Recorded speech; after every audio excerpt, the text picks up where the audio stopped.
ye hu se Kristo ba wa meton bibia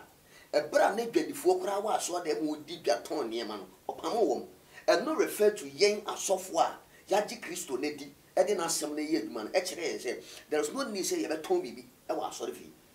wonyame say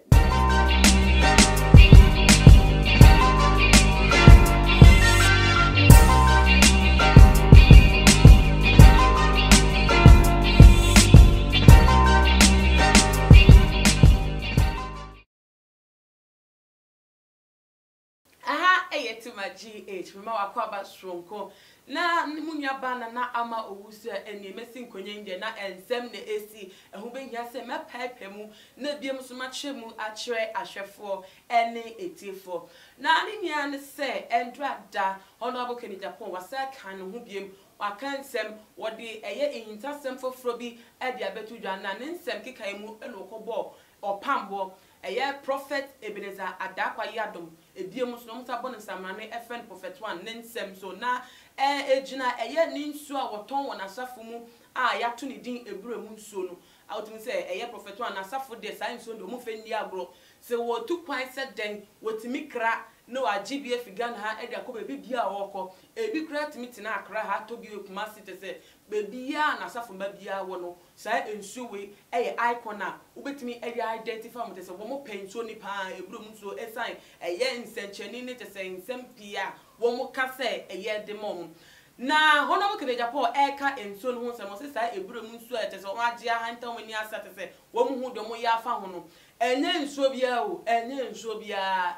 bia papa bia te se wo mo hu te se wo hu do mo ye mo hu no efa ho no na nso no ebure te se nso no misa obebia keke enye ebure bia ena mu nso no no wotimi sa obebia keke ne wa kan se magusu na te se wa tonton ama asafomba ne no ena otimi de 2000 ena sika kese a eka ho ena se ade asafomba no so wo mo so form ho krampo so be se tre se nso no krampo de enfa na efri ba de na wo mu na de na te se wo metu agusu ata na wo moto etan se wo mu gi eye prophet 1 edi anu nti na wo kire se sa eburo mu nso no nkwanti wo pam wo fa no ho nkyene da eye ho no be Kenny Japan na se ma wo kire mu wo se wo fa no ho nkyene da wo bedi na chia se ade a wawie bishop da obi nim no wo de ni ebeta no to te se bebi obefa bia wo de ni bedi eche na ne nsem bia ehinta ne nsem bia ehinta de se ne ho ye ne hie nti wo ba betu dwa am obia atibi na eburo mu nso na se ade waboso se mu obia mfa na ni da so bia enhye because nso no enye nso papa bia na ebia mu so no ne kasa mu no wo sakobo enwumtuni alba te se Ghana ha wo bia pena sema ni nyum to de te se wuti outimi se spirit di echire pa utimi nya honhom ewo mu eye enwa ba sislamafo wa kanensem na wo se sa sislamafo yi no wodon wo pena sem pa te se ni nyum de wo te kra la bibi eya no nanso video bia na ni ebo so a wo hu ema enu nti wo di echire eye nhwemu na ma te se ade de sislamafo ho aye ne hin te se won pe so be hu no krampo ewo na kwam yesan se ohun ni se sislamafo gina ho woni obinim no difference obinim female version ni sislamafo na se wutimi ya kwankere etimi ya deliverance etimi tuntofie egu obi enum de eba ne sen ye fe na mini pa eba ne sen ene de nyame access de to so enye papa kra ni tigana fo enche wo mu kra mfi no ho ene na sofo dia aba no so a de se ade wo de bo apo e wo na safo ma no so tigana fo emie wo mani emfa no de se nsem ne de wa bo ne te se wa bo ne kese pa de tu te se wo da tu baby a wo yi ni baako ubo han wo yi baako abeche no obi nti se ade islamafo docket na piesu ntu wo biebie mu ama obi bia ehu na nsem wo ne beto jana Ghana fo ka se na ade na honorable Kenny Japan ase de ne sem kikaye no ase nsisi so bi wo se obi de wa na wo de nsem eba beto ja fine Ebenezer Adakwa Yadom ebu wa otibika na abetwi ntu betimi aka na asem na sislamafo de oba mu sen da ben na oni sislamafo mu tese mu bo nhaya na se oye bibia efa wana so be ka wasem ono kra oni nsem beto gya tese Ghana obi atwe ne saraba senti won hyeda ma bonten mekasa enu nte ba ne sen no akofa sislamafo ensem abetu mi nsem na wokan kra po ne se afei na yete yati bi da da nti ade na oni sislamafo so abeka ebi so ka se hono Kenny Japan oyo hufo obofo eka na sem threaten no wosuro no nti wentimi ambo reverend obofo ne chem so biem o kan kakra bi pe ene waji ato no wode ne ehwe be fat wanya obi ano de aka de dada etwem atese ye fa anya asem biem no akobo so ne ne de ehu nya eni de nsem ne de eye adwenche na ba bebre enu nti ene de matonsa frɛ eyosofo peni our da redemption blood outreach ano ede Pastor Emmanuel wo fiase ye be twen komo afa ensem we nti gibre ye twan ho ba ye ba ye de komo no ebeto aso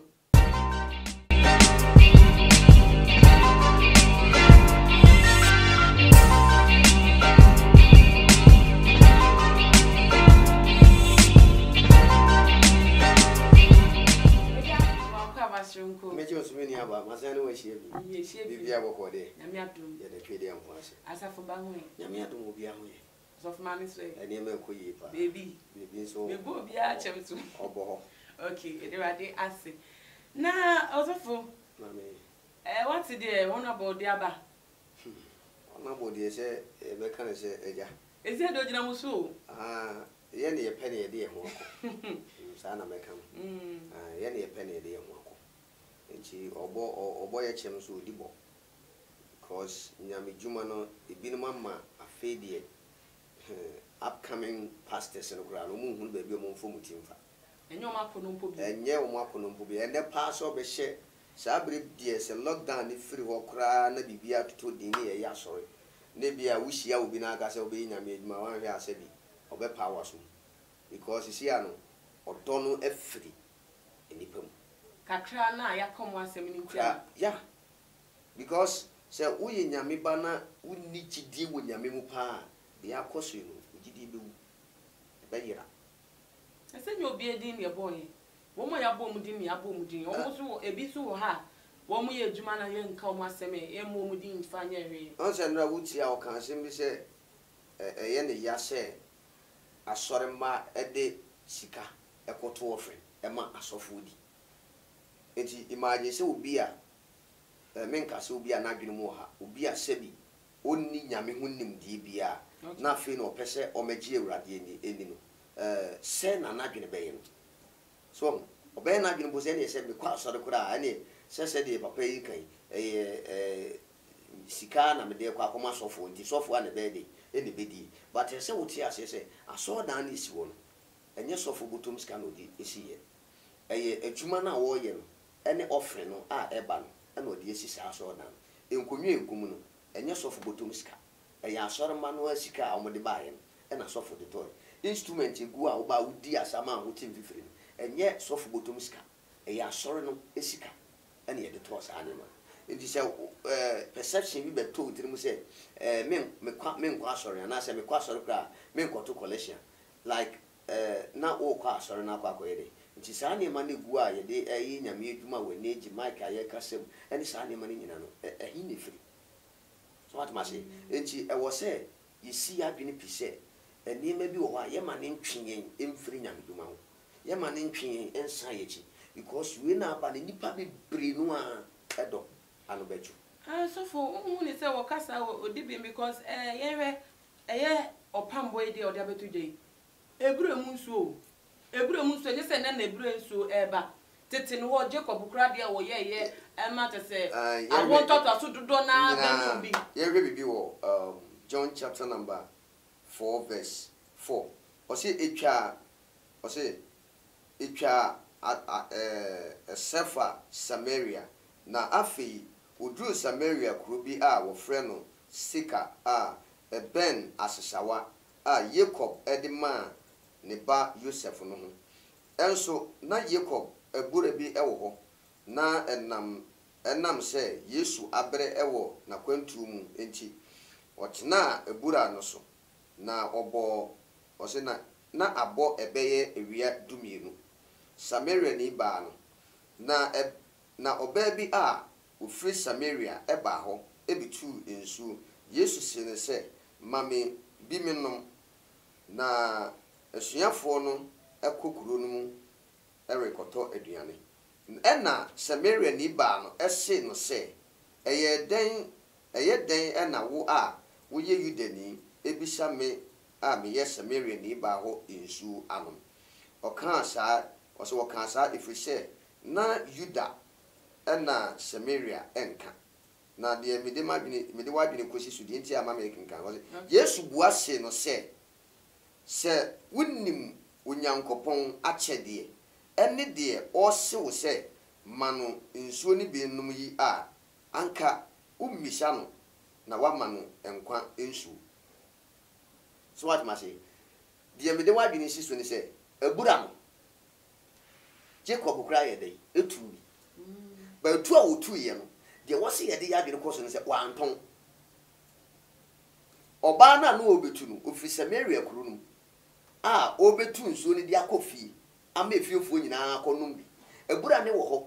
ya ye tu a kyesɛ yɛ kan so wotu am ɔman no na ɔman ne sa yɛ dɛ ɛno nti Yesu duru ɔno kra bebia yɛ dɛ ano na asɛm ɔkan sɛ wotie wɔ sɛ sɛnka wonim nipa a wɔne ne kasa no a ka wobɛma no nsuo ne bi no no ama wo nkwa nsuo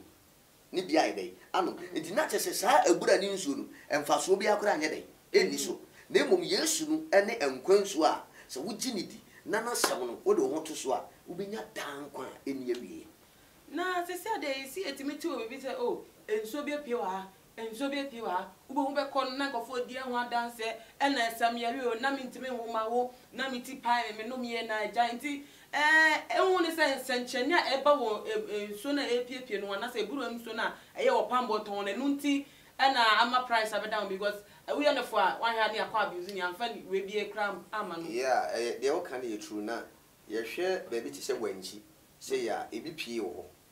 na pie na pie no one enye obi a de kotu ye eno ana like ebe kan say free from the pie na obi yare asthma ene dipa ne ko say nsuo no bi na onom ye no asthma ne ye de ekoi enti abusuafo na asase ne yomo dia no ehunu se ene ye omo betimi aton nsuo no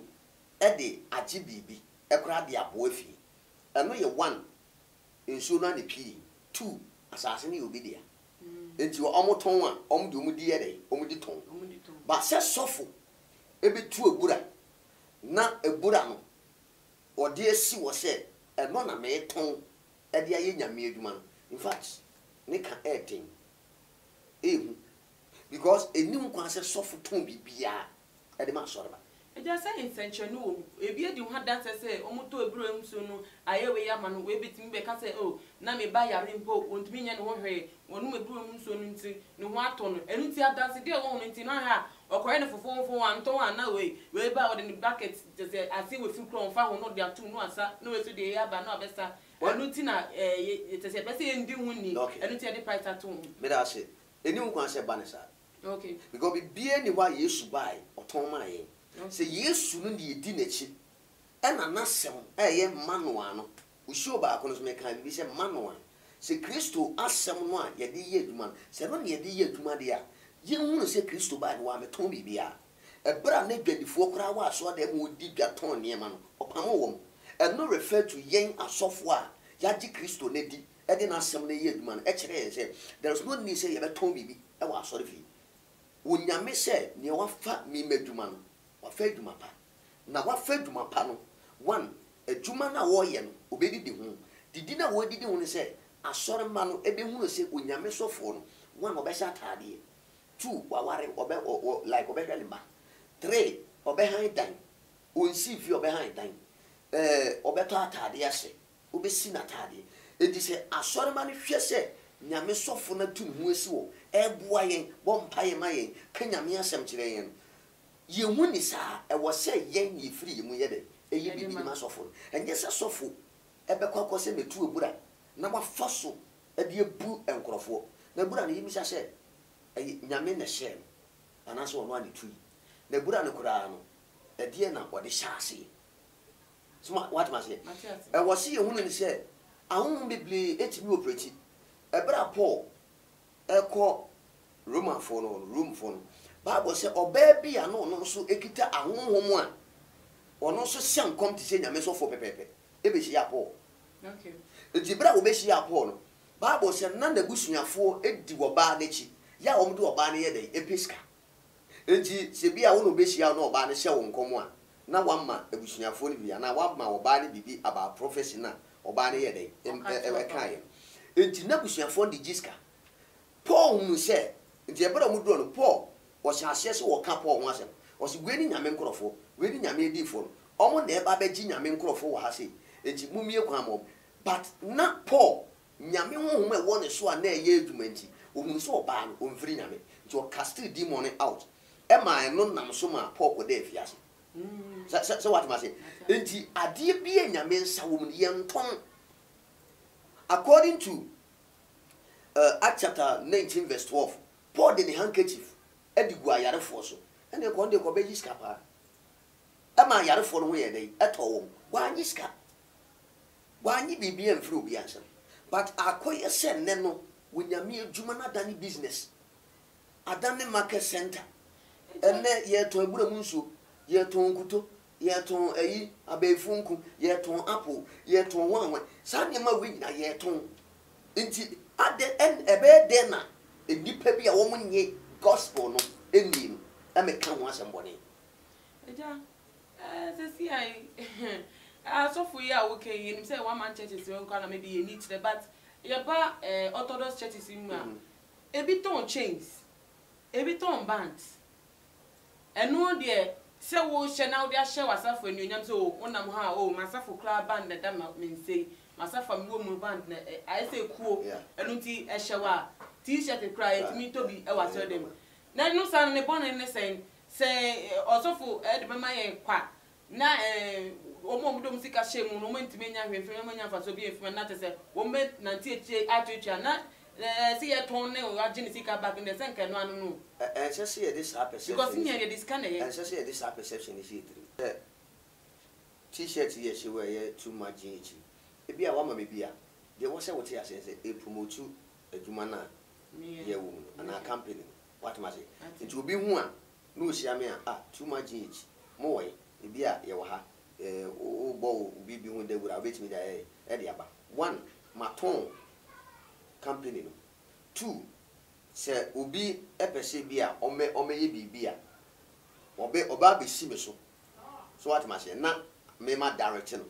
enti se bibi wo ye bibi wa sorry dum ti se t-shirt bundle ene chain ni sa na ma na ye nton ma sorry ba because a sorry ba no ba o to collection the collection na what to do ba che say o ton bundle no man na je say no na mo enye sika like untimi nyi ne offering bi man na say so for onye rubber that be onye gold ejuma e de o wa ko to efi baby di aba that nelly asori ni sika eni ibeyi ni omo ato ne dada no ni ibeyi bi e de akoye saade no so what ma say ensese ye ton ma wo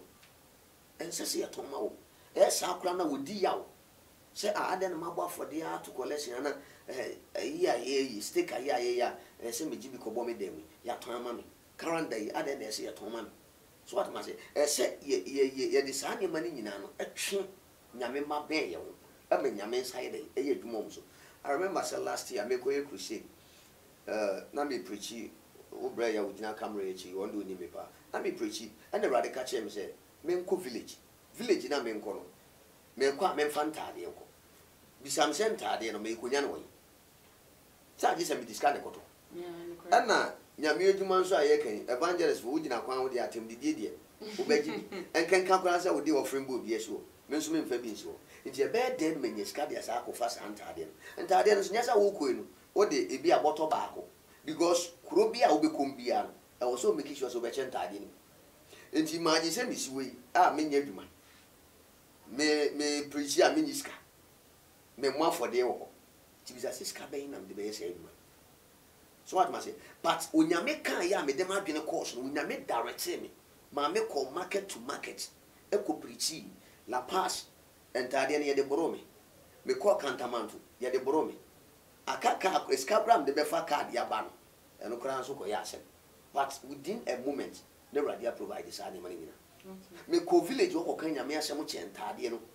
e ma nyame enam so man krofo ye dey e bai o se be ya o metimi aba no menye saade no enti abere wa kura patade ni bi enti so bai o ye dey oba crusade na so no be nya tade ni bi nyame nam so eje krofo bebre nyame nam so sayade nyame nam so ma obi ananka ne da so nyina sam onye ni da so obi ananka won kwa asori atade enti no otimi kwa sorry nti aden na me koe ne kaminka say me kugina so na maton e de amawo so what ma say asafo man bi wo nsema yedin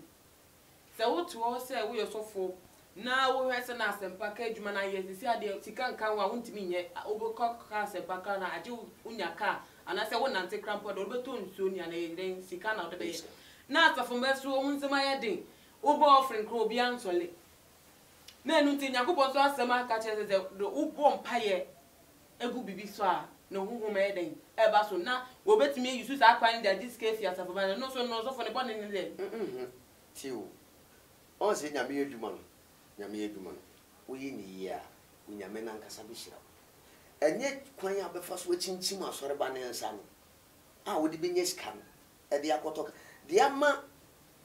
ye kan asofo ho nsem nyina bebrebe nyine ejina de asofo eyeso on se Pentecost ni asofo pania ya paul no te se apostle ntumi opoku nyina ne waba on se obi yakotwa obi fie se ni fie ni ana ne mani ana ne kani e de ababo ntene da debi but enewe osofo a wo se dem se wo ton agura mu nsu hwe utimi kotwa wo fie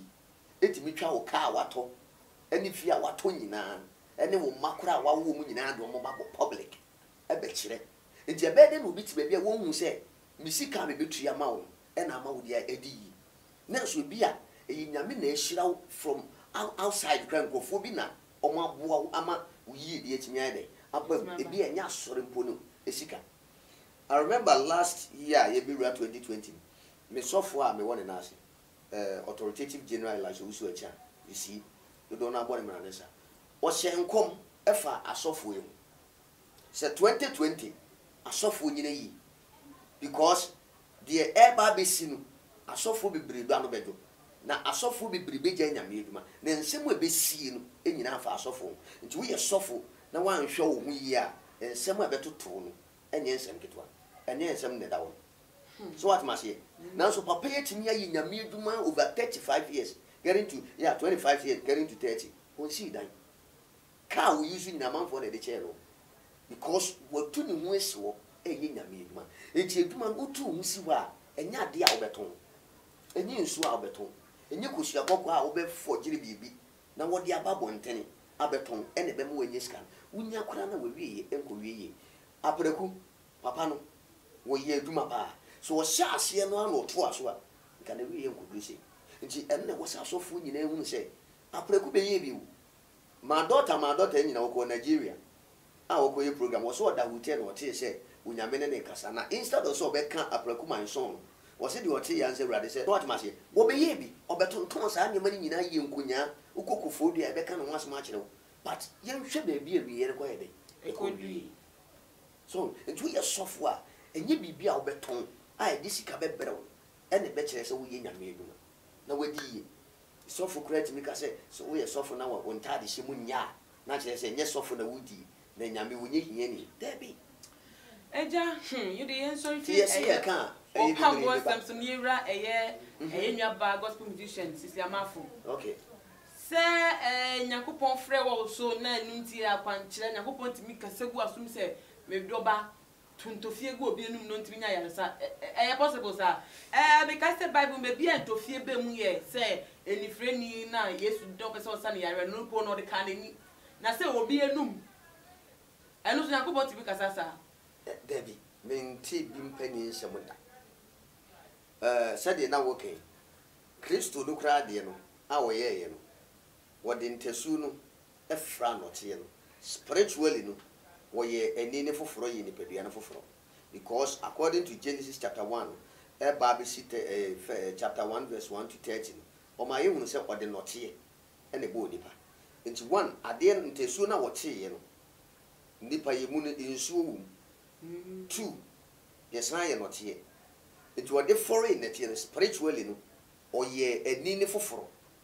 ema o se sen ni pedua ni nyina nti o ka chance onye de onko hohoro so na neni ne bebi okọ hohoro ye neni ne ye de ebiye oto nsuo num ana wo bo nsuo ne bi so what ma say neni ne ye de ebiye ba se wo si nyame mo sra ba ne so ma ba obi enum ba wanum na waba ne num na even though one ne kura gina hɔ a wo betintesu ne gu enum fansa katawa no na wakasa na de hwesent kakra be di akira ide aba na obi se baawo num na won tintesu mu sebi Holy Ghost one chira sa ade no there is no different dimension be nyame be ye better nyame ye obi a wo dane no but not in that to the extent say obeka kire wo se me ba tintesu gu ma me enum na one okura yare ugina wo bi a yare wo na wo ko ba obi enum no atintesu gu enum imagine what if we need so what must say I remember say ye take mu ko baby na woman na say onom coke no and the car kakra na oye pimfo wa ban tesu no ade afra coke no eni si wo on say me kan wani nya wani kakra na ma me ba kun so timu ane ba am say ne kom de akwala no ti akwala no so tam ye onim say coke na ode boy afi ye hwa de nani ahuro ni aman ma me ne say oh akwala na me wi nti imagine yare akwala no obetimi yenya na osi nyame hu ma ba me so nti ba wenum na mentintezu sebi adwene be pa na wo wugina wa ye betintezu na gu wenum no e wo utirim ohonhom no wo so nti de ohun de akoso nyame hu mu deliverance aba nyame hu mu nye sa de ne da entimi move to the stance e be move a tintezu gu bienum se yesi nyame asem no wo mu nyuma na be kire yes Islam for nyuma wotibi tu nyum bebi ana nyum to kra dru utimi tine nyum na se ohum kra sa na utibi se ohum na ewo nyum no eye won konkon etumi etimi utimi tine nyum kra na esu ewo aba na wo kra po na wutie ni so utimi tine nyum na se wadwen kra sakra ewo de nyama bi a wo ye ho na wo kasa nyame ma no nyame amane kwan se wonye sa na eno no yebe se yenwe wadwen bone ana ye ntimi nwene wadwen bone but to bia ni gidi ade e wo se ye tie ase ne se nyame de enum to aduma che de ne ma wo wan kire o se move to ministry what the nyame you know gospel no enso ye ministry a wo de ama e wo se wo hu se gospel na wo to no a eye ministry no e no kura nyum to no keke no kura wo to no etimi the healing ebere wo bi and diverting what you are sorry but and then you want to say me will ministry and say I'm a gospel artist and say me did ministry a sorry a batang there be fivefold of ministry will be an idea will be the teaching or a teacher pastor or ya sorry so prophet or to and come she be a except our mind any krunu any ankran nyango pon the fan show apostle what it is sorry kenya me asem tete sorry ana ye wo evangelist ono ni kakrake enti sa ankrofo na nyina pastor teacher prophet pastor and evangelist one na ye kesi enti wo me nse ya anu gina o masafo fivefold of ministry enti ese wo hu de o field anya me de wato wo de ne ye nyumfo ya ye desire ni koso ye sa de na de na osi nyame ama me honhom enti mentinte su mu obi enu fansa ne yare ni asotro atei se honhom na tu hun sa so ya de se yin na asotro na debi ye ense se yin na asotro what must say because u bon nipa no ne bi nipa ne fie beyi ano oden e che de wo ya ne nipa ne famu a e be che se what do they make an answer eti nyame djuma no ya di nyame ho ode na ye djuma hwe ungina se wo to djuma nyame ho ode be dedi ko nyame penu mo to pe obi oto no enti se why brother Samuel ni ministration the guy is anointed or to djuma won se bibi efri enu to mu ye be eba ono so ne de no enti wo de na ye nwom to amanfo tiw amanfo agye wo nwum atom no eni nwum bi no odi adanse se ukoda hospital ne like me tie nwum na enyum ne kama koma but we baby our diabetes onye sofo enti ma won koye sofo wonye sofo enu nti menkoye asofu enyuma nti obi ehu ne de no onye nenso ewrade ni ebusafo aha enene yede enkomo no ebesi mene Osofo Emmanuel Awoda Redemption Blood Outreach and the church and my wabeka until betimi ashe ne chira kwan Osofo bo number nsana medesi yo me never me da se wama me akwenye mediane evangelist Emmanuel Ameda Redemption Blood Outreach ya konkrase akoye nyame adwuma etwe akrama Kristo bomo bebe ema Yesu open me number na pese won frame na onimi eni ehia bibia obetimi dia bebo nyame adwuma ni bia eyiska ka ye pe ka ye de beko ye pe entade enti ya betimi dia support adwuma ni bia obetimi aframe me number e was 0544 619948 0544 619948 onyankopon hira na ontine ne moncho bebre hwe ohun yi na tenafi na besi wabrabo yi. God bless you. Ebusia for video we nkoma ye twetwe wo mu wo ho adwenkyerɛ bia obetimi ade atodwa e wo Tuma GH the comment section ebiam so no betimi aflyen e wo Instagram @TumaGH_. Midin ade na ama owusu a makram.